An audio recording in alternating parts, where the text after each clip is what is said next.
Welcome to Shaka Extra Time. I am Paul Ndiho, and joining me on Shaka Extra Time is Shaka Sali himself, aka the Kabale Kid. Hello, Shaka. Hello, Paul. How are you? Hugely terrific. Well, a big welcome to all our Facebook followers watching us live. Shaka Extra Time is a place where we get to ask questions and answer some of those questions. But before we start, on a programming note, Shaka Extra Time is going on the road. We are coming to you. Our audience will be in Congo next week, and the following week will be in Zambia. The third week will be in Tanzania. Okay, Shaka, let's start in Kenya.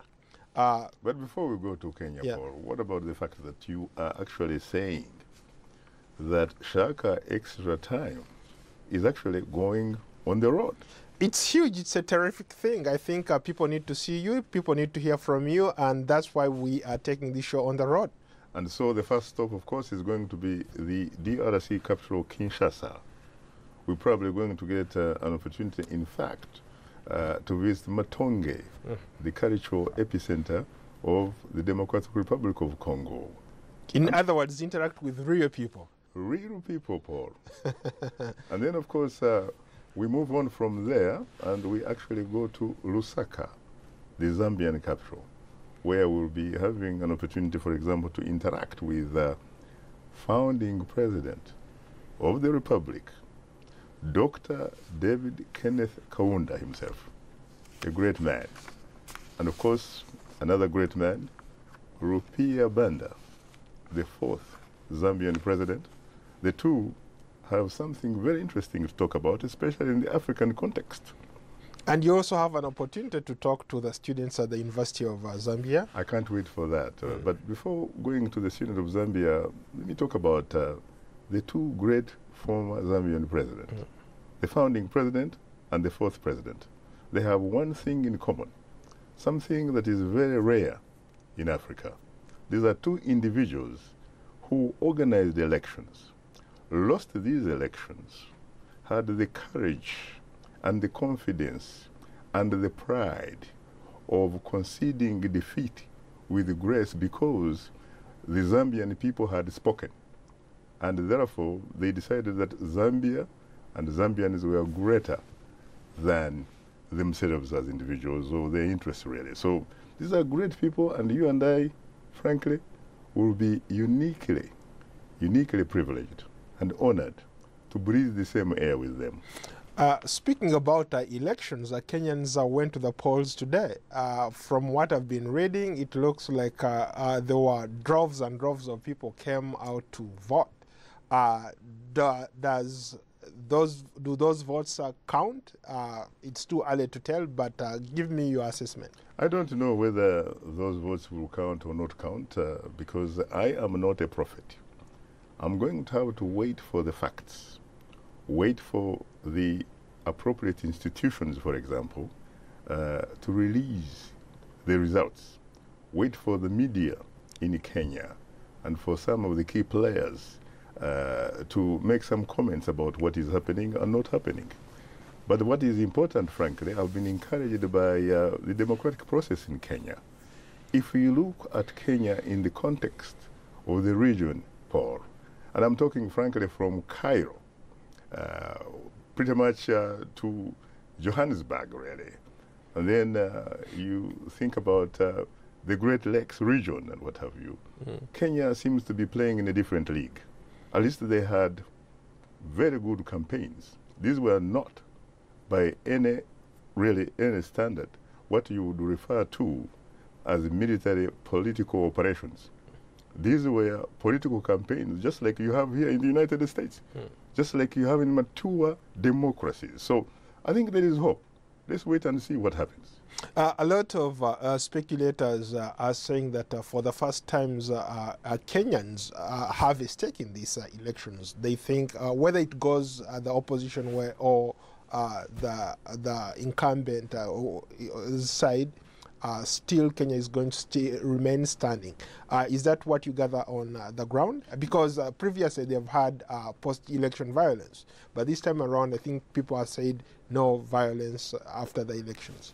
That, I think, depends from the manner and way in which the Independent Electoral and Boundaries Commission, the IEBC, conducts itself, how it delivers its mandate. Is it in fact going to go beyond simply talking the talk and actually walk the talk by delivering an election that is perceived by the vast majority of the Kenyans as being free, fair, credible, and transparent? If that happens, I don't think that you're going to see any sign or anything about violence. Yeah, earlier I saw the former Ghanaian President John Dramani Mahama and former U.S. Secretary of State John Kelly, who's representing the Carter Center. Mahama, I think, is leading the AAU Observer Mission, the Commonwealth. And both of them seem to be on the same page. They, at least from what they have seen, they haven't seen anything that would be characterized as something improper taking place during the election process. Is that what you think is happening on the ground? Do you have anything different that you've gathered so far? There could be more than meets the eye, because I have seen reports suggesting, for example, that in some of the key opposition strongholds, there are polls which were opened a little bit late. As a matter of fact, the IEBC has taken action. They have fired 3 of their employees because, one, they opened actually their polling stations a bit late. And they also had something to do with some other elements of what they were supposed to be doing, and they actually did it wrong, so they were fired. But there are other places where I am told there are technical problems. And these technical problems, for some strange reason, only appear to be happening in what otherwise are known as opposition strongholds. So there are some suspicions that something might be going on, because the election is... But do you have any evidence that well, to I'm suggest... simply saying there are some complaints, some concerns I have seen which are being raised. And to be very honest with you, this is supposed to be a technological sort of election. Transmissions are supposed to be technical. We are not supposed to be seeing some kind of appearance or semblance of manual kind of voting, because that is where the power that be or the establishment normally takes advantage of rigging, because that's where, in fact, they come up with stuffed ballot boxes, pre-ticked, and present them as a reflection of the people who came to vote.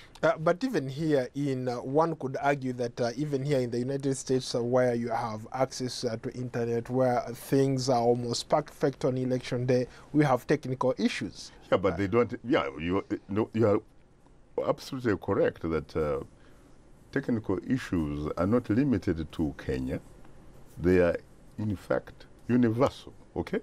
The question is, when here that kind of situation occurs, I don't think that you are concerned about whether or not they are occurring in, for example, strongholds of a particular candidate or a particular stronghold of a particular party.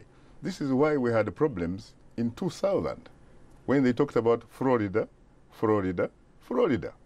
People don't tell you that, yes, the Independent Electoral Commission in Florida is independent, but let's face it, the governor of the state of Florida at that time happened to be Jeb Bush, who happened to be a younger brother of George W. Bush, who was competing for the presidency. And eventually, you know what happened about Florida. And without Florida, he could never have been president of the United States. And it happened. So, my friend, there is something they talk about rigging. They even talk about the 1960 elections, which brought young, charismatic Bostonian John Fitzgerald Kennedy into the White House, beating the former Vice President Richard Nixon. They talk about Mayor Daley of Chicago. he seemed to have actually had something to do with it, because the results were simply too close to call. Shaka, before we go to the comments, what makes this Kenyan election very, very significant? I think, frankly, to me, I'm looking at this is the 5th election, for example, since the restoration of the multi-party democracy in Kenya. And I happen to have had the privilege, by the way, of covering the first multi-party election in 1992, when Moi actually retained the presidency, not by, in fact, winning, really, except that he was helped by the fact that several different political players wanted to be occupants of State House Nairobi. And so they pretty much crowned Moi to be president. Because if you actually added their votes, they formed a majority. If they had been together like Raila is now with the other colleagues of his, they would have actually defeated Moi back in 1992. And I'm talking about the old man who happens to be the father of the current major opposition leader, Jaramogi Oginga Odinga. I am talking about a former Kenyan cabinet minister and a very wealthy man and very enterprising businessman, Kenneth Matiba. I am talking about a man who at one time had been vice president and later, of course, became president in 2002 because one Raila Odinga said, Kibaki Tosha. I am talking about these guys, if they had come together, they would have beaten Moi, but they couldn't. So in this particular case, it's a totally different ball game because you have all these major political interests coming together, which almost gives you a sense of the rest of Kenya actually competing against the Kikuyu establishment. And I'm talking about the establishment, not against the Kikuyu, because ordinary Kikuyus, frankly, do not even benefit out of the Kikuyu or the so-called Kikuyu establishment. And so it remains to be seen, for example, whether this time around the opposition makes some inroads in central region, which is the home, of course, region of the Kikuyu, the Meru, and the Embu. I have reports, for example, suggesting that the opposition may have made inroads in Meru. So we'll see how whether the results, in fact, reflect that. Then we have seen in the Rift Valley, the home, of course, of Deputy President William Ruto. He comes from Eldoret. But it seems to me that the opposition also has made inroads there because there is a governor there who happened to be Jubilee, but he actually endorsed Raila Odinga and NASA. Then you have Governor Isaac Ruto from Bomet, a man, by the way, who is very charismatic, a keepsigis, and is actually seen as a spokesperson of that. So who knows? And then, of course, you have Stephen Kalonzo Musyoka, the man from the Cumberland. So let's face it. Yeah, but making inroads doesn't amount to votes at the end of the day. Right? That is very true. You are right. But again, it's a question of whether, in fact, the vote that was made is counted, because a lot of countries in Africa, they talk about we hold periodic elections. But I think the difference here in Kenya, they have to, in a sense, prove and demonstrate that they not only hold periodic election after every 5 years, but in fact they hold a quality election. Speaking of periodic elections, there was another election in Rwanda. To some critics, they say this was more of a coronation of King Kagame, not President Kagame, but King Kagame. And I was joking earlier and, with one of my friends, Facebook friends, who said that if President Kagame was a student, he would be a remarkably smart student, because he won the election by almost 100%. That would be an A+++. He would be a genius. And politically, I think that he probably has proven that he is. But he also has company. especially in Equatorial Guinea. A man called Theodore Obiang Basongo, the last time I checked, he also actually won an election by 98%. And he also, interestingly, happens in fact, his country has a 7-year term, just like Kigali. So it's very interesting. Those would be like political geniuses in a political science classroom somewhere, especially, of course, if in fact they were also determining or deciding who should be their professor and what kind of books they should read and what types of exams they should take. Yeah, let's go to comments or still on kingship. Let's go to Eric Kamau Mao from Tanzania. Why are most African leaders adopting kingship system, and we can never have in Africa a true and fair election? Well, first of all, I don't know exactly what he means by adopting kingship. Is he talking about perhaps the fact that they have no term limits? Maybe he's referring to Rwanda or any other country. It could be Rwanda, it could be Uganda, it could be probably Angola, yeah. It could be probably Cameroon, it could be Sudan, it could probably be Equatorial Guinea. There are lots of places actually where you can go. But you know, I don't honestly think that introducing kingship, I think these individuals are taking advantage perhaps of the ignorance of their people. Because you know, dictatorship and that type of behavior tends to work in places where the degree of exposure of social, political awareness is very, very low. The degree of education is very low. But when you look at Kenya, for example, they are one of those few countries which are where they have very, very highly educated individuals. A lot of people are very urbanized.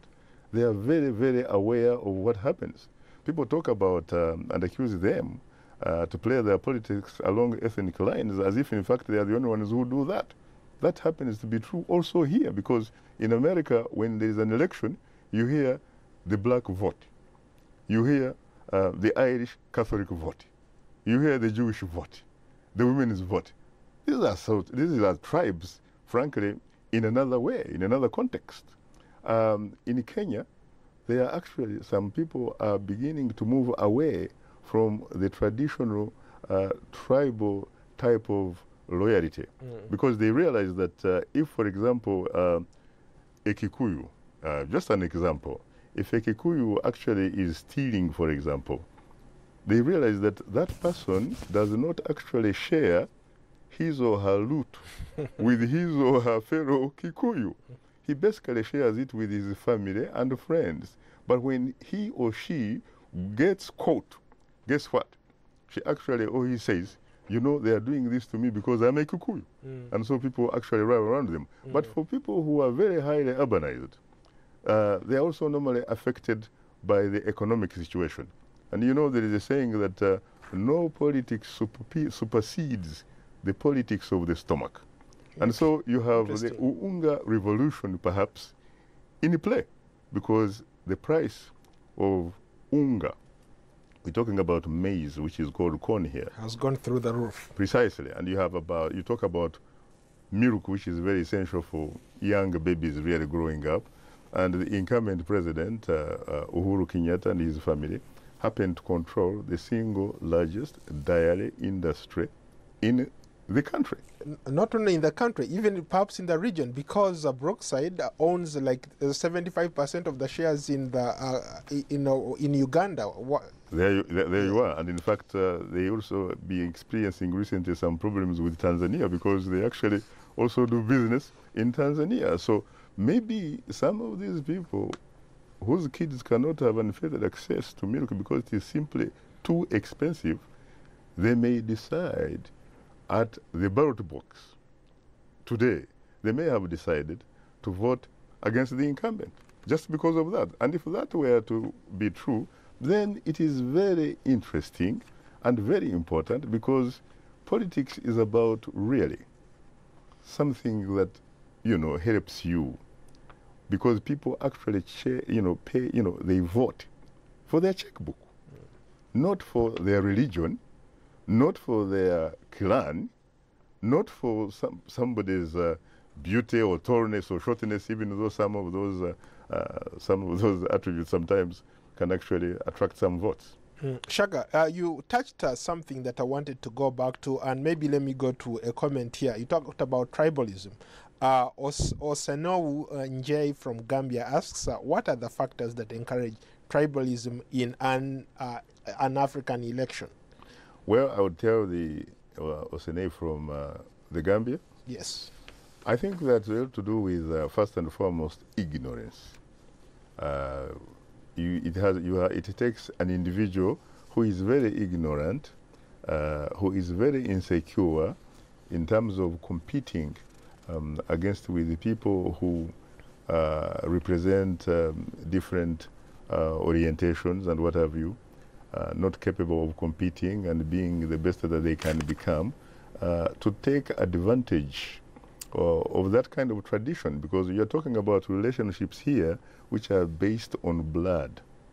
And you normally see those things happening in situations where the majority of the citizens do not even think they have citizenship rights, or people do not feel that they are actually citizens. Because if you are citizens, it means that you owe allegiance to the state, and in the process, it means that in fact, you are a citizen because you have constitutional rights, or you could even say inalienable rights, which is pretty much like saying birthrights.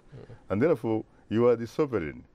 You are the power. You are part of the people that make what power is. Whereas if you are in a dictatorship, or you are in a situation where there is a king and what have you, you owe your allegiance to an individual authority.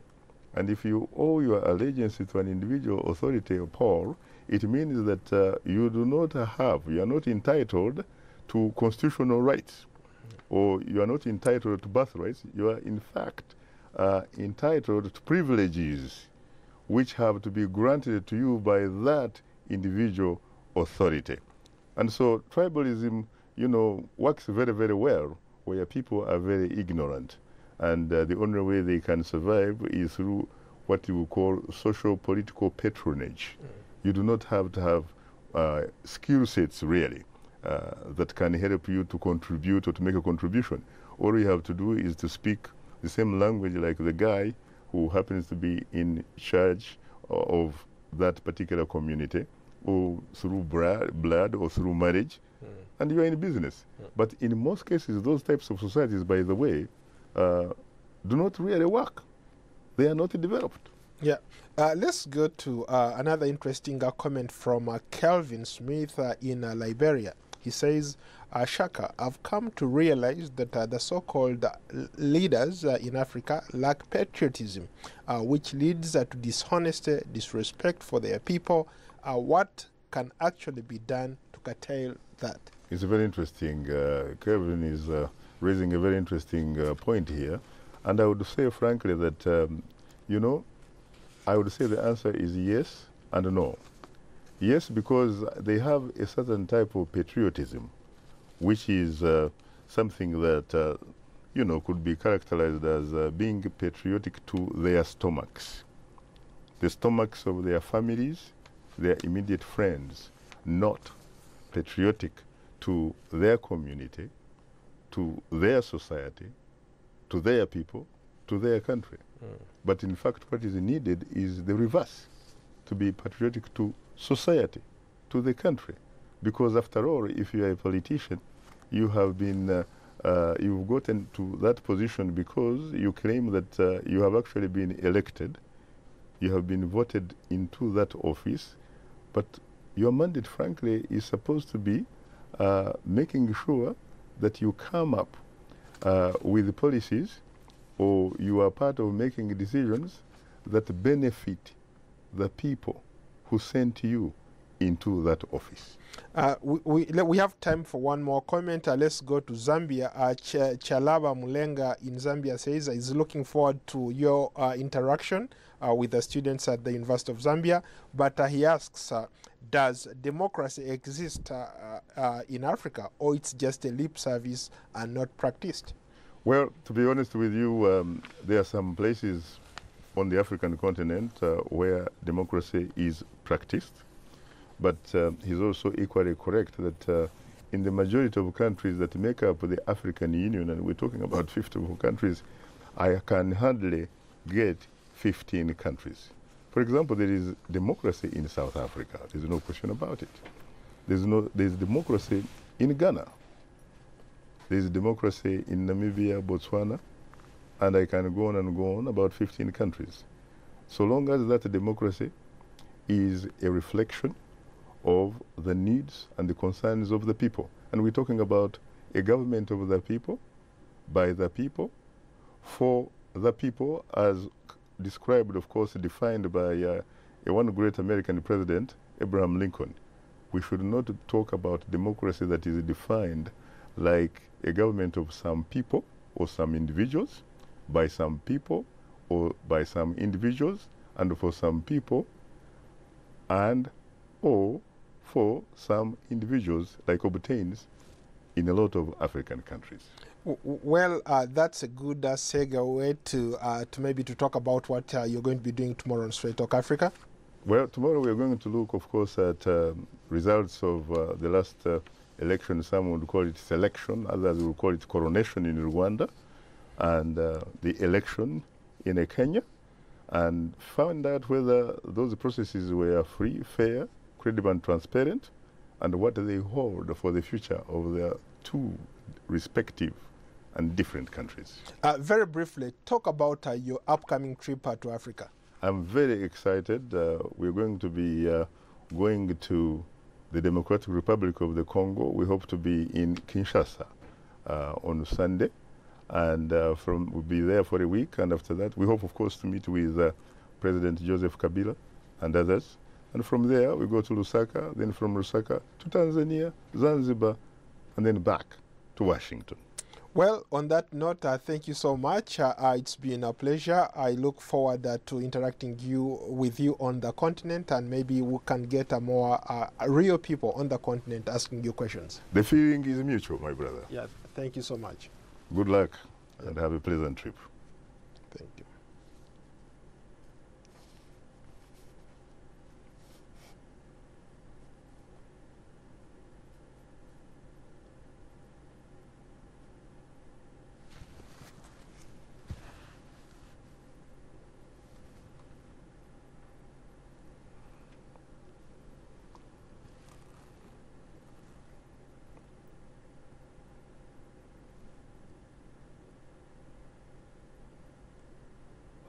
Okay, came in about 28.50. 28.50. Yeah. Oh, okay. He was very cautious here. Yeah. Okay. That's okay.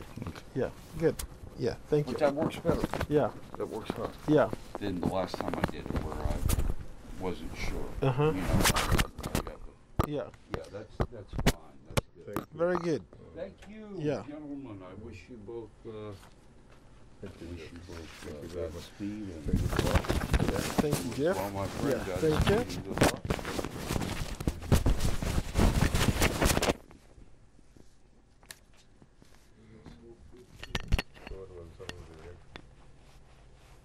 So no, I just going to. And you mentioned No, I just.